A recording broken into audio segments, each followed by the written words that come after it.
Pemirsa, terima kasih Anda masih bersama kami di Prime Market Highlights. Pemirsa, aplikasi media sosial TikTok disebut tengah mempersiapkan versi baru sejalan dengan rencana pelepasan saham ByteDance di Amerika Serikat. Sebelumnya Presiden Donald Trump mengatakan bahwa Amerika Serikat telah memiliki kesepakatan soal penjualan aplikasi video pendek tersebut. Aplikasi media sosial asal China TikTok dikabarkan tengah mempersiapkan versi terbaru untuk pengguna di Amerika Serikat. Persiapan tersebut dilakukan jelang pelepasan saham ByteDance di Amerika Serikat. Dalam laporan dikutip sejumlah media ini disebutkan TikTok dijadwalkan meluncurkan versi terbaru di sejumlah toko aplikasi di Amerika Serikat pada 5 September 2025. Dengan peluncuran ini, pengguna TikTok di negeri Paman Sam itu nantinya diminta mengunduh aplikasi baru tersebut untuk tetap dapat menggunakan layanan TikTok. Namun jadwal tersebut dikabarkan masih bersifat tentatif dan aplikasi TikTok versi lama masih akan beroperasi hingga Maret 2026. Langkah pembaruan ini diambil setelah pernyataan Presiden Amerika Serikat Donald Trump pada Jumat pekan lalu yang menyatakan akan mulai berbicara dengan pemerintah China pada pekan ini terkait kemungkinan kesepakatan TikTok. Sebelumnya Trump mengatakan bahwa Amerika Serikat telah memiliki kesepakatan soal penjualan aplikasi video pendek tersebut. Adapun pada Juni 2025, Trump juga telah memperpanjang tenggat waktu hingga 17 September 2025 bagi ByteDance selaku perusahaan induk TikTok yang berbasis di China untuk melepas kepemilikan aset TikTok di Amerika Serikat. Berbagai sumber, IDX Channel. Pemirsa, Xiaomi mengonfirmasi akan berhenti menggunakan modul kamera Leica pada jajaran smartphone terbaru mulai seri Xiaomi 16 yang diprediksi rilis awal 2026. Ya, keputusan ini diambil setelah 1 tahun kemitraan yang dimulai pada Maret 2024 untuk meningkatkan citra dan kualitas fotografi ponsel flagship.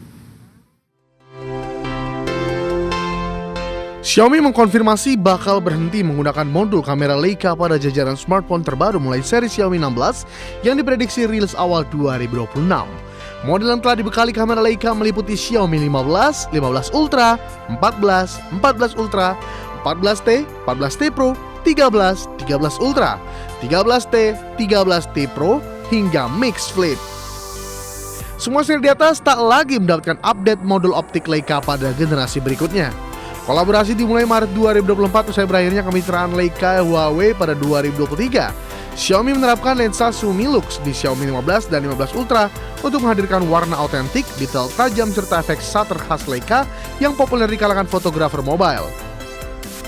Manajemen Xiaomi menyebut fokus ke depan akan diarahkan pada teknologi kamera buatan sendiri yang memanfaatkan kemampuan AI dan sensor bayangan rendah tanpa perlu lisensi eksternal. Hal ini dinilai lebih efisien dari sisi biaya dan integrasi perangkat lunak keras untuk fitur fotografi canggih. Sebagian penggemar fotografi seluler menyayangkan keputusan ini karena reputasi Leica dianggap sebagai magnet kualitas. Forum online mencatat komentar kecewa terkait hilangnya mode warna Leica autentik dan efek shutter mekanik di seri mendatang. Sejumlah analis memperkirakan langkah ini dapat menekan margin premium Xiaomi, namun diharapkan menurunkan biaya lisensi dan meningkatkan margin laba kotor hingga 1 hingga 2% pada tahun fiskal 2026. Saham Xiaomi bergerak stabil setelah pengumuman awal dan diprediksi rebound seiring inovasi kamera internal dikomunikasikan ke investor. Berbagai sumber IDX Channel.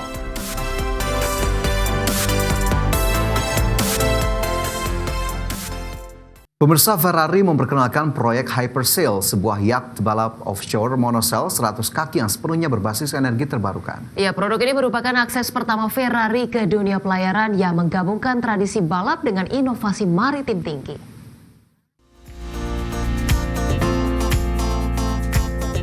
Ferrari memperkenalkan proyek Hypersail, sebuah yacht balap offshore monosail 100 kaki yang sepenuhnya berbasis energi terbarukan.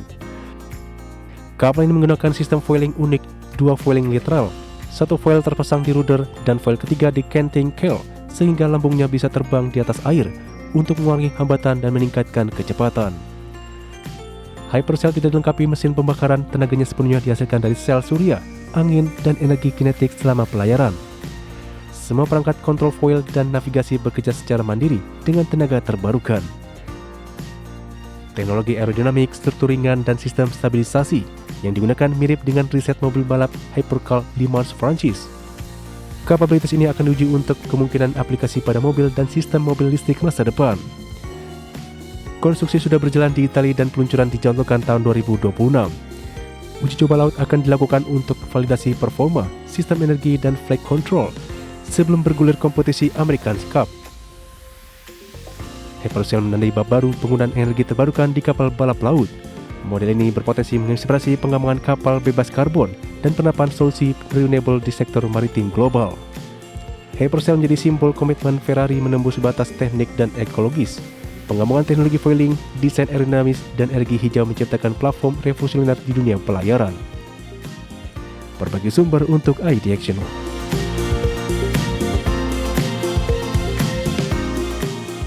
Pemirsa, film F1 The Movie garapan Apple Original Films sukses mengumpulkan 144 juta dolar Amerika secara global di akhir pekan pembukaannya. Rekor ini menjadikannya film Apple dengan debut terbanyak hingga kini dengan pendapatan mencapai 55,6 juta dolar Amerika dan sisanya dari luar negeri.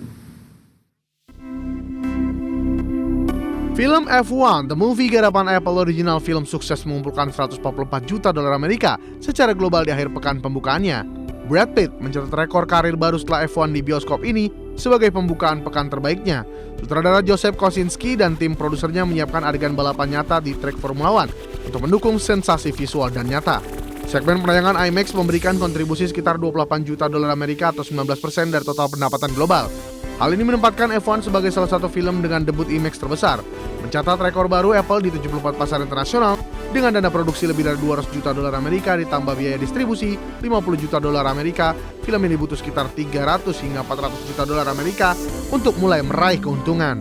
Namun sejumlah analis memproyeksikan F1 dapat kembali balik modal lewat pendapatan global dan aliran tambahan dan premium tiketing di IMAX. F1 menjadi titik balik komersial bagi Apple, sangat berbeda dari film sebelumnya seperti Napoleon dan Killers of the Flower Moon yang belum menghasilkan untung di bioskop. Dengan ini, proyek lanjutan atau sequel mulai digarap Apple TV Plus strategis mengikuti momentum ini. Film ini berhasil memikat penonton di Asia, Eropa, dan Amerika Latin. Berkat kombinasinya antara adegan balap nyata dan kisah emosional sang pembalap Sonny Hayes, kritikus seperti Karan Johar menyebut F1 sebagai fun ride atau alur cerita menilik familiar tetap membuat penonton terpaku di kursi bioskop. Berbagai sumber IDX Channel.